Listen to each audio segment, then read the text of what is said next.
Selamat pagi Bapak Ibu, saudara-saudariku yang terkasih dalam nama Tuhan kita Yesus Kristus. Kita bertemu kembali dalam sapaan renungan harian pada hari ini. Kita berdoa. Kasih karunia Tuhan kita Yesus Kristus, kasih dari Allah Bapa dan persekutuan Roh Kudus, itulah kiranya menyertai kamu. Amin. Firman Tuhan untuk kita pada hari ini yaitu yang tertulis dalam Galatia 2 ayat 20.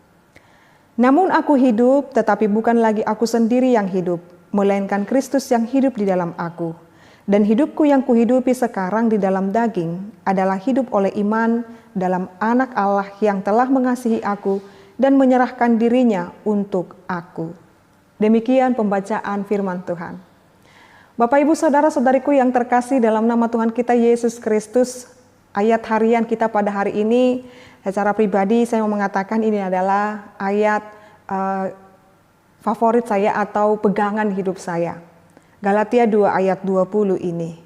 Ini menunjukkan Bapak Ibu bahwasanya Rasul Paulus kepada jemaat di Galatia menghimbau mereka supaya hidup baru. Hidup berkenan di hadapan Tuhan. Jadi pemaknaan refleksi hidup setelah ditebus oleh Yesus Kristus. Jadi ketika kita telah menerima Yesus Kristus, kita berefleksi secara iman dan kepercayaan kita. Siapakah aku di hadapan Tuhan?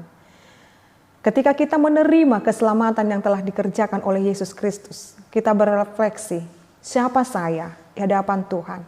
Apa tujuan hidup saya dan apa yang menjadi saya lakukan sepanjang hidup ini?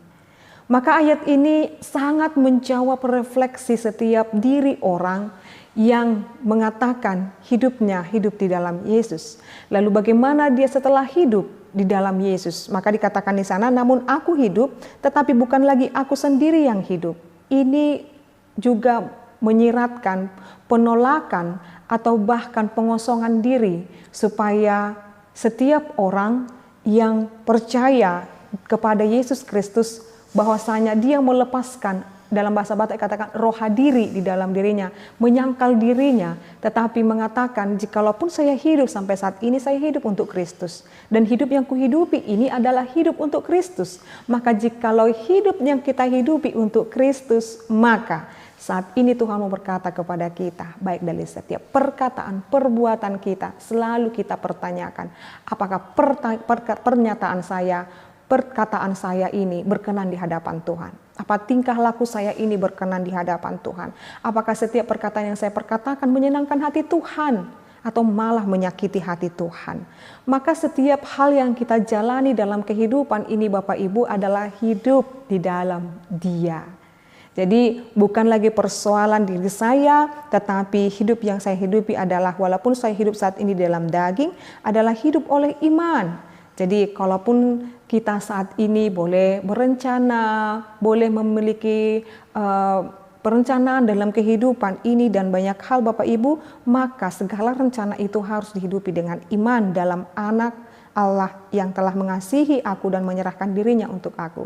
Artinya ketika kita pun berhadapan dengan persoalan dan pergumulan, kita selalu berkata dalam diri kita, ada Tuhan Yesus yang selalu membentengi saya, ada Tuhan Yesus yang selalu bersama-sama dengan saya, ada Tuhan Yesus yang selalu menjaga kehidupan saya. Artinya peniadaan, penolakan atas diri sendiri, tetapi Allah lah yang ada dalam diri kita akan membuat kita lebih leluasa melaksanakan kasih kasih yang daripada Tuhan kita.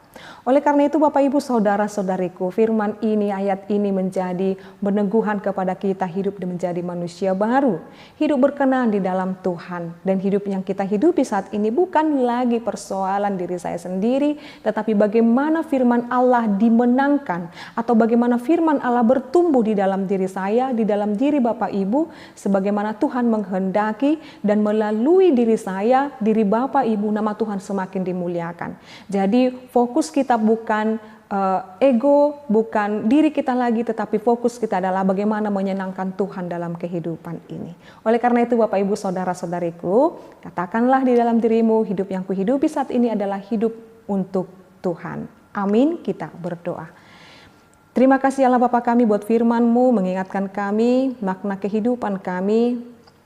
Kami menjalani kehidupan ini untuk senantiasa menyenangkan hati Tuhan. Tujuan dan fokus hidup kami bukan diri kami, tetapi bagaimana kami boleh dalam setiap gerak-gerik kami menyenangkan hati Tuhan. Terima kasih Tuhan, Engkau kiranya berkati seluruh jemaat-Mu ini, supaya kami semakin memahami panggilan Tuhan dalam kehidupan kami, yaitu menyenangkan hati Tuhan, memuji dan memuliakan Tuhan, supaya kami menjauhkan segala nafsu, kebencian, iri hati, dan dengki dalam diri kami, dan kami berfokus kepada bagaimana Tuhan disenangkan, bagaimana Tuhan dimuliakan dalam setiap tingkah laku kami dan hidup kami. Berkati seluruh jemaat-Mu ini Tuhan, dari anak bayi, anak sekolah minggu, remaja, pemuda, Bapak Ibu dan juga lansia. Tuhan kiranya memberkati mereka, bahkan yang sedang dalam sekolah, perkuliahan, Kau berikan hikmat dan kebijaksanaan kepada mereka. Bahkan yang sedang mencari rezeki Tuhan, Engkau limpahkan rezeki-Mu kepada jemaat-Mu Tuhan, supaya mereka dapat melanjutkan kehidupan mereka sesuai dengan kehendak Tuhan.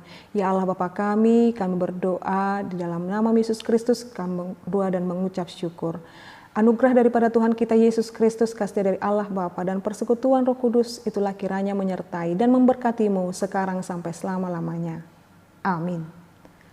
Selamat pagi Bapak Ibu serta saudara-saudariku, Tuhan Yesus memberkati. Shalom.